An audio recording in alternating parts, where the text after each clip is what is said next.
Bienvenidos a Reporteros, el magazine de los grandes reportajes de la redacción de France 24. Soy Herminia Fernández. Comenzamos. España tiene 3 de los territorios más despoblados del sur de Europa. Estas zonas son rurales y se han visto afectadas de manera desproporcionada por la migración hacia las ciudades. Los municipios rurales abarcan el 84% del territorio. Sin embargo, menos del 16% de la población reside en él, de acuerdo a datos del año 2021. En este Reporteros viajaremos a algunos de estos lugares que en los últimos 50 años perdieron más de un 22% de la población. Una despoblación que impacta no solo a la economía, sino a la calidad de vida de quienes deciden quedarse, que ven cómo los servicios públicos y la infraestructura van desapareciendo de sus territorios. Marina Colorado, quien con William González realizó este reportaje, se encuentra hoy con nosotros. Hola Marina, comienzo preguntándole. En el país se ha extendido la expresión de la España vacía para referirse a estas zonas que, como decíamos, abarcan buena parte de la superficie nacional. Sin embargo, esta expresión no gusta a quienes habitan la España rural. ¿Por qué?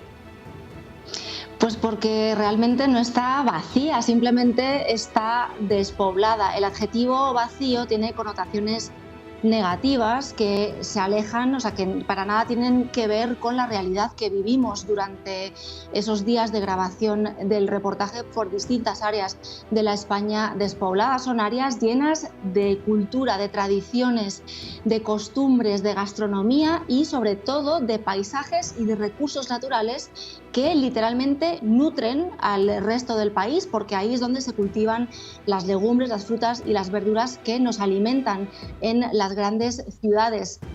Sin embargo, mientras que las oportunidades de trabajo se sigan concentrando en los entornos urbanos y en las ciudades, y obviamente mientras a medida que esos servicios públicos y que esos servicios básicos vayan desapareciendo de las zonas rurales, pues es normal que la población tienda a migrar hacia esas zonas donde hay más oportunidades laborales. De hecho, así lo confirman las últimas cifras del censo del Instituto Nacional de Estadística de España, en el que dicen que mientras que la población española ha aumentado en 500.000 habitantes, es decir, medio millón de habitantes en la última década, 7 de cada 10 municipios pierden población. Esto es porque tendemos a concentrarnos en los grandes núcleos urbanos, y esto no es una tendencia que se dé solo en España, sino que en todo el mundo es algo que se repite y tendemos siempre a irnos a vivir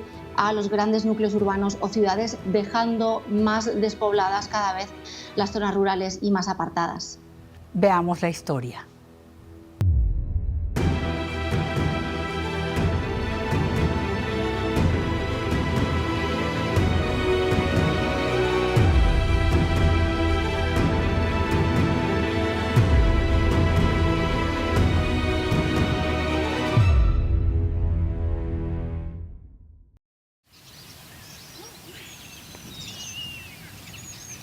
Amanece en Laguna del Marquesado, en la provincia de Cuenca, uno de los pueblos en el epicentro de la llamada Laponia española, región donde la densidad de población no llega a los 2 habitantes por kilómetro cuadrado.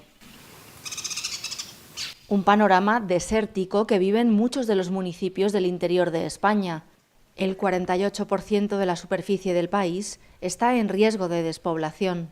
Vamos a la plaza del pueblo. Y ya como podéis comprobar, quedamos tan claros que no se ven ni perros ni gatos. No hay nadie en el pueblo. Santiago es el alcalde de Laguna. Aunque hay censadas unas 50 personas, menos de 30 viven aquí todo el año. Aquí tenemos el único jubilado guardián de la plaza que nos está cuidando. Ángel González, Tete, está esperando al médico, que solo viene con cita previa. Estoy ya así cojo, ya no puedo salir, pero bueno. Aquí no hay centro de salud, ni escuela, ni tiendas. Yo tengo 40 años, bueno, 38, y lo único que se ha ido gente de los pueblos, o sea, venir no ha venido nadie. Y el que ha venido ha probado y no se ha podido quedar en el pueblo porque no le gusta, por trabajo, por familia, pero que al pueblo no viene nadie. Hace décadas la vida en el pueblo era muy distinta. La laguna de Benigno y Florencia, de 94 y 93 años, tenía más de 100 habitantes. La pérdida de servicios básicos les obligó a irse a Barcelona, donde viven 9 meses al año. Y aquí no hay de nada, ni tiendas, ni farmacia, todo tienes que ir a los que si vienen a vender y si no a Cañete tenemos que ir a comprar. Un pueblo a 20 kilómetros de distancia y sin transporte público. Si hubiera puesto el trabajo, pero no hay claro que nada se poblaba. Pero un matrimonio joven va a tener un niño, ni hay colegio, ni hay nada. Venga. Vale, nos vamos. Además de su función de alcalde de Laguna del Marquesado, Santiago es pastor y ganadero en extensivo, una de las pocas profesiones que se pueden desarrollar en estos pueblos, pero que cada vez es menos rentable. Che, Cookie. Este pastor de ovejas siente que la vida en los pueblos está en declive, y aunque a él le gusta vivir aquí, no se imagina a sus 2 hijos siguiendo sus pasos. Pues que sean felices, que vivan donde quieran y que tengan el trabajo que quieran, pero que no los veo viviendo en la laguna, no los veo. Ven aquí, ven, vente. El éxodo del campo a la ciudad en España no es un fenómeno reciente, lleva sucediendo desde la década de los 60. El resultado es que el 90% de la población vive en el 30% del territorio.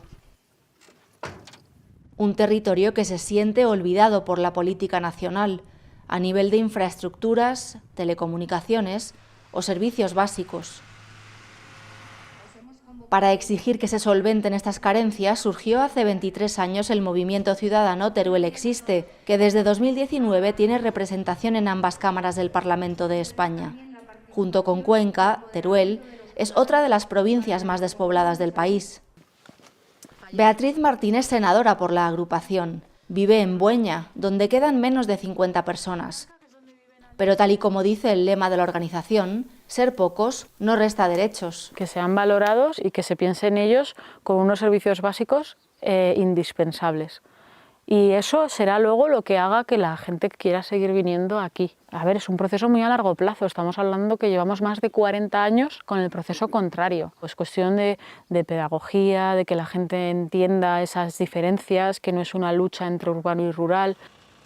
Beatriz reparte su oficina entre el Senado en Madrid, a casi 300 kilómetros, donde va cada 2 semanas, y el dormitorio de un apartamento familiar en Monreal del Campo, a 26 kilómetros de su casa. Yo principalmente me he puesto aquí para trabajar porque aquí tengo banda ancha. En mi pueblo tengo WiMAX o cobertura por radio, y cuando hay una tormenta o cuando hay aire o sucede algún día así un poco raro, no te puedes, se estropea. Al igual que en muchos otros municipios de la España rural, en Bueña el bar tuvo que cerrar porque no había quien se hiciera cargo. Hola. ¿Qué tal? La alcaldía decidió ofrecer alojamiento gratuito a alguna familia que quisiera tomar el negocio. ¿Tú me ayudas a servir los platos? Alex y su mujer llevaban tiempo queriendo cambiar de estilo de vida y dejar Madrid. 6 meses después, él, Andreina y sus 3 hijas son una familia más del pueblo. Y alegres por la decisión que tomamos y ver cómo nuestras hijas se desenvuelven aquí, que pueden estar libres corriendo, cosas que no hacían allá donde vivíamos, pues eso nos llena bastante de tranquilidad. Tras salir de su Venezuela natal hace 6 años, dejar Madrid atrás no les ha supuesto ningún esfuerzo. Algunos se extrañaban y decían, este que viene de la ciudad ya tiene animalitos.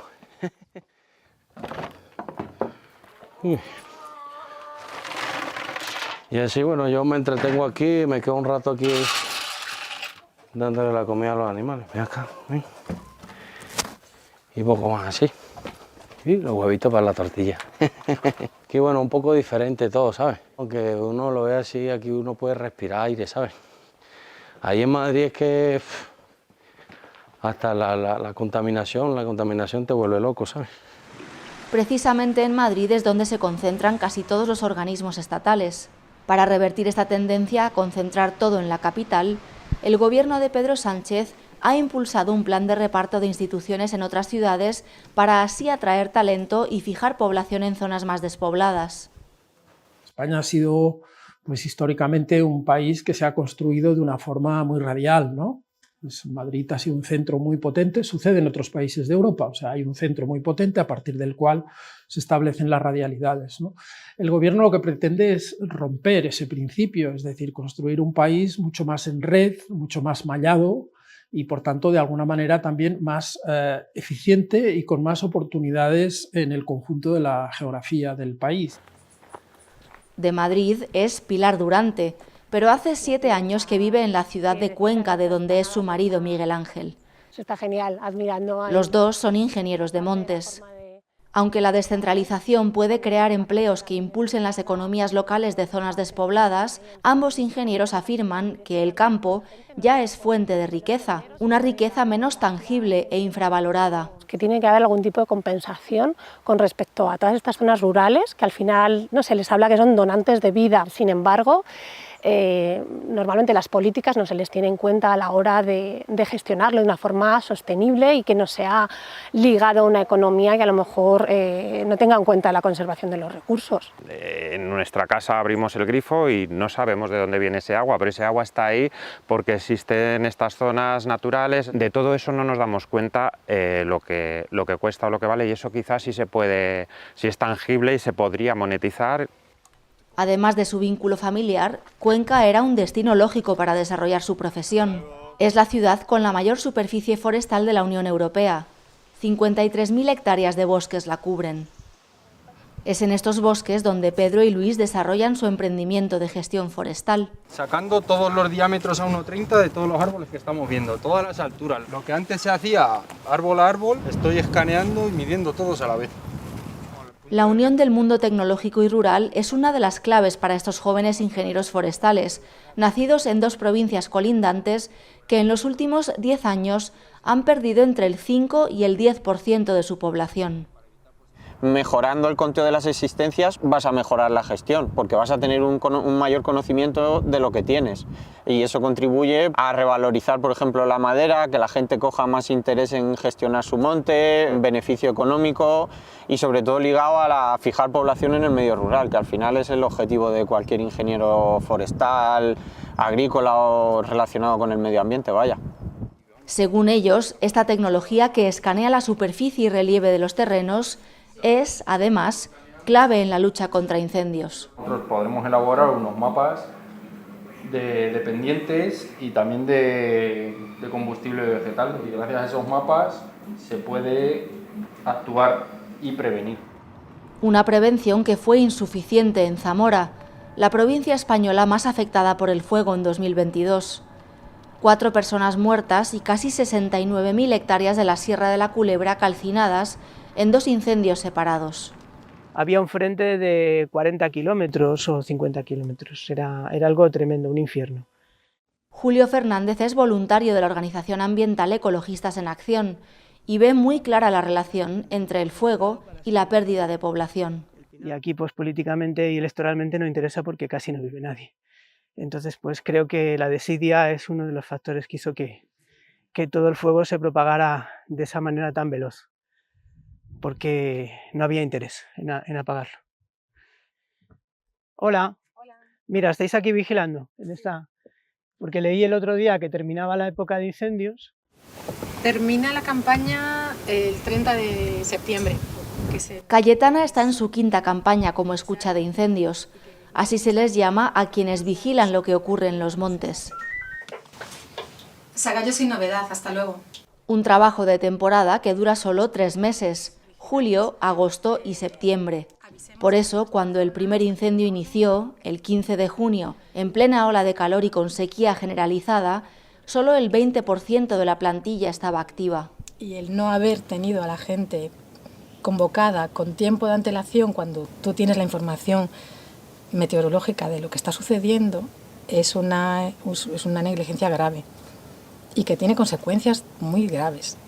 Una de las razones detrás de la voracidad del fuego es que el bosque primario fue sustituido a mediados del siglo XX por plantaciones de pinos, que con su resina y sus piñas son el combustible perfecto. Que al fin y al cabo esto es una industria de producción de madera, no es un bosque. Eso es lo primero que tenemos que entender. Y todo eso requiere una gestión, y requiere también población, requiere gente que venga aquí a vivir y que cuide de la naturaleza. En la Sierra de la Culebra, el verde de los robles y las encinas ha pasado a ser marrón y negro. Y el fuego se lo arrasó todo. En 10 minutos además, porque fue de una manera asesina y cruel.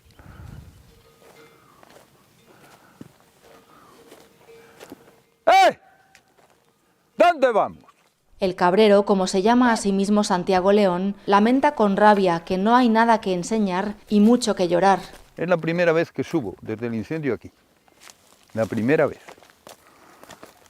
La tierra que era el pasto para sus cabras ha sido pasto de las llamas.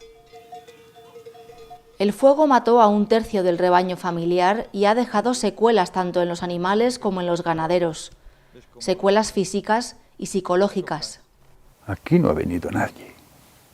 Nosotros tenemos que ser de otra pasta, ¿no? Porque nadie se ha preocupado de los niveles, o sea, de la salud mental de las personas que han sido afectados por una verdadera tragedia. O sea, está tan deshumanizada esta clase política que hasta ahí han llegado. O sea, mis hijos hoy se sienten huérfanos. Una orfandad que va más allá del impacto de los incendios y más allá de la Sierra de la Culebra. Es la ausencia de una sociedad que atienda y entienda las necesidades y fortalezas de esta España rural. Recuerde que para sintonizar esta y las emisiones anteriores puede visitar nuestro sitio web france24.com. Hasta la próxima.